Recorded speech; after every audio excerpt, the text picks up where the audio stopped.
Hey guys, welcome back to Clownfish TV. It is me, Geeky Sparkles, and I am here without Kneon because he's busy doing something else. But I had posted this on Twitter and it ended up getting a lot of traction, so I thought I'd do a video on it because people are like me and they're like, oh hell no.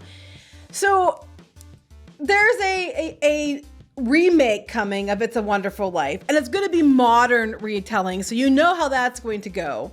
We already know they're going to race swap it. Because of course they are, because you know, why not? That's all they ever do in Hollywood is just repurpose things that already exist and make changes for modern audiences, either gender swapping, race swapping, or some other stupidity, because you can't make anything new. Before we get into it any further, please like and subscribe. If you do, I'll give you a woohoo, woohoo. And we're gonna look at this. So I saw it first on Inside the Magic, and they're saying It's a Wonderful Life is getting a modern, more inclusive remake. And this came from this article on Variety, where they're talking about this Kenya Barris, Richard Pryor biopic, and they're doing a new Wizard of Oz set in Inglewood, because, you know, everybody wants that. And It's a Wonderful Life remake has POC lead. Because of course it does, because we can't do anything without having to gender bend or race swap every fucking thing that already exists. Can we just stop and make new things? Thank you. You can make a movie that's in the same vein of It's a Wonderful Life. People have done it before. Just, you know, do that. No, they're going to remake it for modern audiences because that's what people want. So, Inside the Magic has it broke down what was going on, more so than just going through the whole article at Variety. But they said Kenya Barris recently did an interview with Variety when they're at the Sundance Film Festival, and they're going to reboot this film for Paramount because Paramount isn't fucking losing already.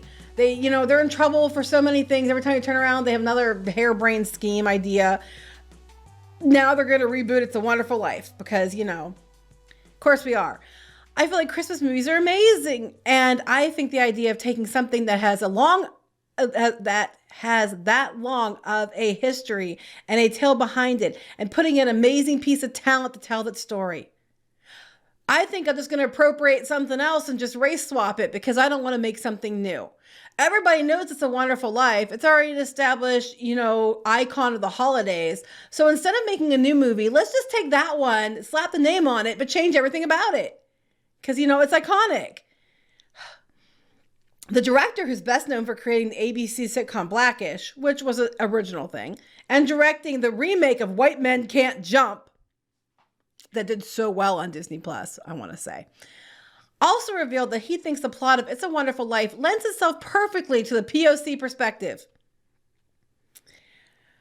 It's a guy who's trying to help out his community and things are going to turn around on him, he explained. I think that's a perfect story to tell for a person of color, black or brown, to get into that because our communities have some issues and someone trying to help that community out. I think that's the perfect vehicle to tell that story from. They're talking about the original was like from like 1945, and it was, you know, George Bailey. It was after the, you know, World War II or during World War II, and his brother, he saved his brother. And of course, everybody is familiar with It's a Wonderful Life. It is a holiday classic. It is Jimmy Stewart, and, you know, he's George Bailey, and he helps his town throughout his whole life, and then something terrible happens, and then he wishes he was never born, and then Clarence the Angel that shows him what it was like to never be born, and you know how bad the town would be without him, and the town comes together to help him in the end, and he's able to save himself and the bank to help people because he paid it forward all those years. So they said by casting the POC lead, Barris' film would be considerably more inclusive than the original. The original wasn't in the 40s. You know, I'm just pointing that out there. It was in the 40s. Critics had previously pointed out some of the film's more unsavory elements, such as the use of cinematic stereotype with the character of Annie, a black woman who serves as Bailey family's maid. Again, I do agree with that, but it's the 1940s. It was a product of its time. So let's just let it be a product of its time and make new things, thank you. And then they're talking about how it's deeply progressive, compassionate, and anti-capitalist piece of work. It's not immune to the pervasive racial biases of the time. So because it was a film from the 40s, and then we have, and this guy's also going to redo The Wizard of Oz. It was called The Wiz. That we're just going to take everything that's already been done, like White Men Can't Jump, and just reboot the damn fucking thing and we're going to race swap it. Because, you know, I'm so tired of this. It's so lazy. I'm so sick of it. I'm surprised this isn't Disney. I mean, they already did The White Man Can't Jump, but this sounds like a Disney move. And then Wizard of Oz too. It's just like anything that's possibly famous that they could take and then try to change everything about it, to use the name, to leverage the name to try to get an audience. It's all the problems Hollywood of today has. You have to repurpose everything. Anything that has any value in your catalog, you have to remake, usually in a much shittier version, a cheap ass, version that's a hollow version of what the original was. If it's not, movies, it's TV shows. We keep seeing it with all these different franchises. It's very tiresome and very old. And then, not to be outdone, hot damn, now at least this is probably the same people. They're going to make a Polar Express 2 20 years later. Because of course they are. Because they cannot come up with new things. So we're going to have to make is it going to be as creepy and Uncanny Valley as the last one? Is Tom Hanks going to play every character in the movie again? Except for like a couple of people? Is he going to play it all? So now they're doing a Polar Express 2. I'm getting so tired of it. It's like, can we just make new things? Make new things that are good. Because people are like, well, when they make new things, you don't go see it either.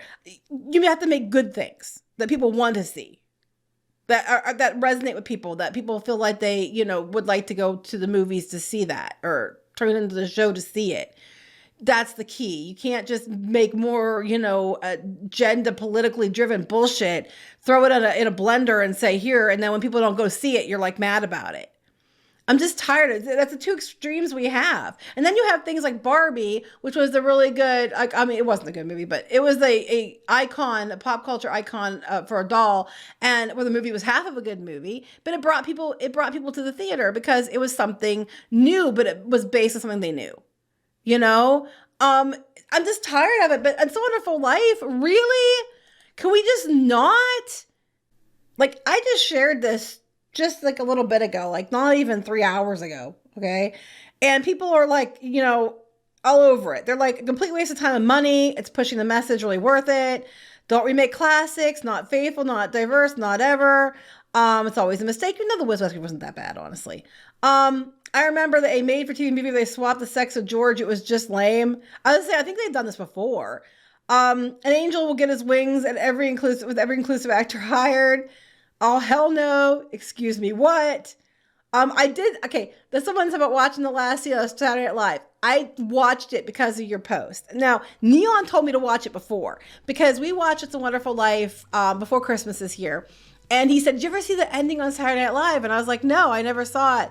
And he's like, yeah, they go get Potter. And so I went and watched it because I had never seen it. And it was pretty funny. Do you want to bet they'll have Clarence tell George that he needs to leave Bedford Falls behind and go find himself because modern Hollywood writers cannot conceive of the idea of self-sacrifice if their lives depended on it? It's the creator for Blackish and You People and probably several other race-baiting shows. I think they're also doing a more inclusive version of Wizard of Oz, yes, for modern audiences. How original. They'll go over like lead balloons, etc., etc. People they're just like, we don't need this. Stop it. And that's just it. That happened on Christmas. Yeah, they've done this before, but they at least tried to make it different characters and change the name. No, they're going to use It's a Wonderful Life, because we can't have anything that's classic and untouched without them having to put their fingers all over it, because Hollywood is creatively bankrupt, and they think that if you just take something that exists and just race swap or gender swap it, that makes it something new, and it's very stunning and brave. And there's some things you just leave alone. This is one of them. You just leave it alone. It was a product of its time. Everything about this was a product of its time. It can't really be replicated. Just stop. Especially when people that they're known to try to replicate movies or do a new version of it and it bombs terribly. Just stop. Anyway, that's my opinion. So please like and subscribe, and I'll talk to you later. Bye.